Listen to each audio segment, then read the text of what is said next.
Greetings everybody, Zed here. In this video, I'm going to give a full rundown of all the collectible items there are to collect in Genshin Impact patch 4.8. Before we get into it, there are a couple housekeeping items I want to address. First, if you follow this collection series, you'll notice that I'm putting this video out at the end of the patch cycle instead of near the beginning. This is intentional, and I will be doing it this way going forward. I'm not going to go into great detail about why this is, but let's just say this is a great way for me to fully experience everything in the patch that it has to offer from start to finish before going into detail about what there actually is to collect. The one downside to this is that it's more likely that I won't be able to cover early patch missable items, but if you're worried about those, I would recommend joining our community Discord channel where I do real-time live updates regarding all collectible items in Genshin Impact as they become accessible. Just join the Discord server linked down in the description of this video and acquire the collector role, and you'll never miss another collectible item again. I also have a linked spreadsheet down below in the description of this video with a full breakdown of all of the new collectibles covered in the video. The last thing before we get started, with the release of 5.0 in Natlan right around the corner, bringing what is bound to be an insanely heavy patch as far as collectibles go, let's just say 4.8 is the exact opposite and is a very light patch with not too much to cover. That being said,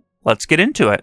Let's get this easy one out of the way real quick and talk about our one new character this patch, Emilie. Emilie is a 5-star polearm Dendro sub-DPS hero who can be found in the second phase of the patch. So as of this video being released, she's still available to pick up if you still want to add her to your roster. With the addition of Emilie to the game, there are now a total of 84 collectible heroes. With the addition of the new 5-star hero Emilie, we of course have her 5-star signature polearm Lumidou spell. This weapon is also featured in the weapon banner of the second phase of this patch and is still available to be picked up as of this video's release. It is also the only weapon drop this entire patch, and it brings the number of collectible weapons in the game to 186. 4.8 dead patch, am I right? Speaking of dead patch, this is where I would normally talk about map exploration, new chests to uncover, the new world quests to complete, but there are none this patch as far as permanent additions to Teyvat goes. We do have a new area in Similanka with chests to explore in the summer event, which is still accessible until the end of the patch, but these are temporary, so they aren't relevant here. I do have a separate video covering this event in full, so check that out if you're interested about collectibles specific to this temporary region. Achievements. Well, there are no new ones this patch. Crazy. I can't remember the last time this happened. Because of this, the maximum amount of achievements in game remains at 1,240. The one thing I will mention is that since we have our second iteration of the Imaginarium Theater, which was released on August 1st, we're now able to get part 2 of 3 of the achievement More Than Pearls and Gold. So while there are 1,240 total achievements in the game, the maximum obtainable achievements anyone can collect is 1,239. We will be able to fully complete this achievement on September 1st, when the third iteration of the theater is released, but that will be after the start of 5.0. 4.8 brings us 3 new recipes into the game. The first 3 recipe is a 3-star recipe, Fricassee du Poulet, and it is purchasable from Sanguinetti in Fontaine. The other 2 recipes were given to us via in-game mail mid-July. These were a 3-star recipe, Crisp Croissant Combo, and a 4-star recipe, Bubble Cream. All you had to do was log in before the recipes expired from your in-game mail, which takes 30 days, so hopefully you grab them. If you're receiving collection notifications from our community Discord, you would not have missed these. With the addition of these new recipes, there are now 196 recipes in total to collect. TCG brings us a light influx of new collectible cards this patch. We have 3 new character cards to obtain: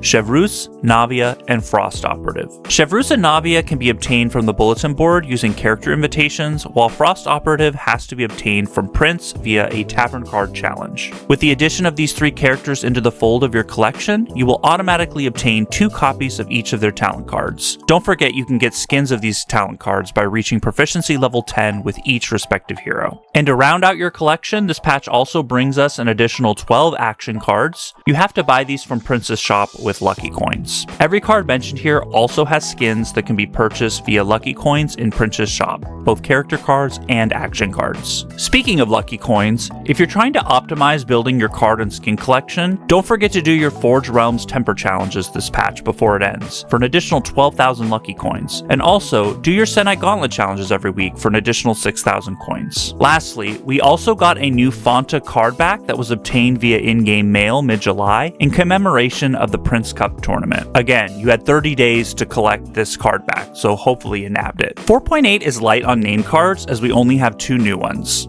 As is usual with new character additions, there is Emilie's theme name card, obtained by reaching friendship level 10 with her. We also have the usual Gnostic Chorus name card we get every patch that is not free-to-play friendly since it's obtained through the paid version of the Battle Pass. We also have 2 new skins to obtain this patch. The summer event that is still ongoing until the end of this patch has Karara's new skin entitled Phantom and Boots, while the Nilou skin entitled Breeze of Sabah is a paid skin using Genesis crystals in the shop. If you want more detailed information on obtaining Karara's skin, you can again see my video regarding the summer event collectibles. Since we have 1 new character this patch, we also have 2 new collectible gift sets that can be completed in the Serenity Teapot. If you own Emilie, place her in your teapot outdoors with both the Court of Justice's Fresh Mint set and the Nation of Hydro's Model Colors set to check them off and obtain some in-game rewards. Since there are 84 collectible characters, it's no surprise that there are 168 total gift sets that can be checked off in your teapot. Owning every character to do this is, however, no easy feat, so this is definitely a category more for serious collectors. There are 3 new profile avatars you can add to your collection this time around.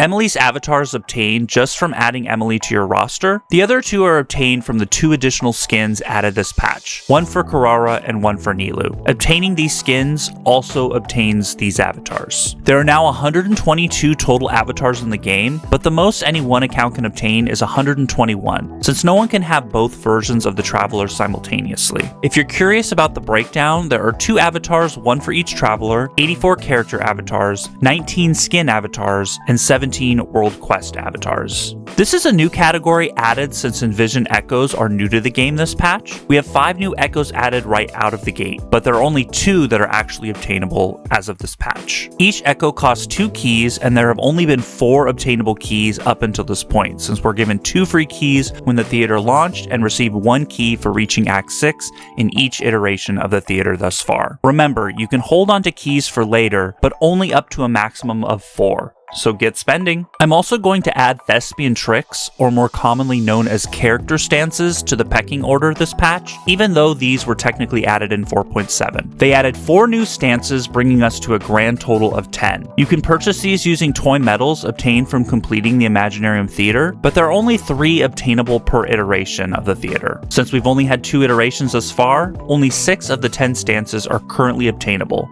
so choose wisely. Also, buy Kave's immediately, or his self-esteem will be shattered. The archive is also fairly light this patch. We only have 9 new entries this time around. Since there's so few, I'll go over them in a little more detail than I usually would. There is an entry for Emilie's new signature weapon, Lumidu Spell, a new tutorial entry covering the Envisioned Echo system, 3 new story quest entries for Emilie's story quest, and 4 new food and potion entries. For the food and potion entries, 3 of them were covered earlier in this video. One of them is also Emilie's special dish, a fragrant feast of flowers. To get this dish, you either have to wait for Emilie's birthday, which is not too far away, it's September 22nd, or if you own Emilie, you can cook her special dish, which is cooking the new recipe Fricassee du Poulet with Emilie specifically. These additional entries brings the archive total to an obtainable 2,569 out of a grand total of 2,571. We still are short 2 obtainable entries because no account can obtain more than 4 of the 6 mini Sealy entries in the utility items section. Alright guys, I think that rounds out 4.8. Easy patch, easy life. Not a crazy amount to tabulate this patch, but next patch brings an entire new region in Natlan and is going to be intense, so prepare yourself as I surely will have my work cut out for me. There's going to be